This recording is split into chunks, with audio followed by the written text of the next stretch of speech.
हजरत मोहम्मद शबे मेराज में बैतुल मुक़द्दस की तरफ जाते हुए मिस्र के करीब एक मकाम से गुजरे तो उन्हें निहायत ही आला और ज़बरदस्त खुशबू आने लगी। आपने हजरत जिब्रील अलैहिस्सलाम से पूछा, यह खुशबू कैसी है? जवाब मिला, यह खुशबू फिरौन की बेटी की बांदी मशात्ता और उसकी औलाद की कब्र से आ रही है। फिर हजरत जिब्रील अलैहिस्सलाम ने उसका किस्सा बयान किया। मशात्ता फिरौन की बेटी की खादिमा थी और वह खुफिया तौर पर इस्लाम ला चुकी थी। एक दिन फिरौन की लड़की के बाल संवारते हुए उसके हाथ से इत्तेफाक से कंघी गिर पड़ी। जब वह उसे उठाने लगी तो उसकी जुबान से बिला इरादा बिस्मिल्लाह निकल गया। शहजादी ने हैरत से पूछा, तूने आज अजीब कलिमा बोला, रब तो मेरे बाप फिरौन ही हैं, तो फिर तूने यह किसका नाम लिया? मशात्ता ने जवाब दिया, फिरौन रब नहीं बल्कि रब वह अल्लाह है जो मुझे, तुझे और खुद फिरौन को रोजी देता है। शहजादी ने गुस्से से कहा, अच्छा तो मेरे बाप के सिवा किसी और को अपना रब मानती है?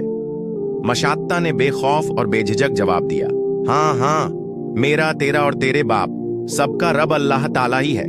यह सुनकर शहजादी फौरन अपने बाप के पास जा पहुंची और उससे सारा वाकया बयान किया। फिरौन सख्त गजबनाक हुआ और उसी वक्त मशात्ता को दरबार में बुलवाया। उसने पूछा, क्या तू मेरे सिवा किसी और को अपना रब मानती है? मशात्ता ने हिम्मत और हौसले से जवाब दिया, मेरा और तेरा रब अल्लाह ताला ही है जो बुलंदियों और बुजुर्गी वाला है। यह सुनकर फिरौन ने फौरन हुक्म दिया कि तांबे की जो गाय बनी हुई है उसे खूब तपाया जाए, यहां तक कि वह बिल्कुल आग जैसी हो जाए।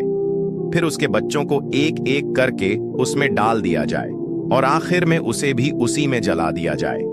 चुनांचे वह गाय दहकाई गई। जब वह आग की मानिंद हो गई तो हुक्म दिया गया कि उसके बच्चों को एक एक करके उसमें डालना शुरू किया जाए। मशात्ता ने कहा, बादशाह, एक गुजारिश मेरी मंजूर कर, वह यह कि मेरी और मेरे इन बच्चों की हड्डियां एक ही जगह दफन कर देना।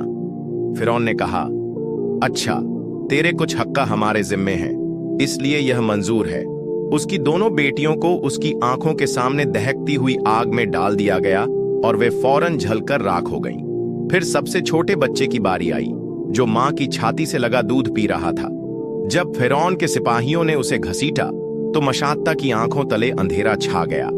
उसी लम्हे अल्लाह ताला ने उस शिशु बच्चे को जुबान दे दी और उसने बुलंद आवाज में कहा, अम्मा जान, अफसोस न कर, अम्मा जान, जरा भी हिचकिचाहट न कर, हक पर जान देना ही सबसे बड़ी नेकी है। यह सुनकर मशात्ता को सब्र आ गया।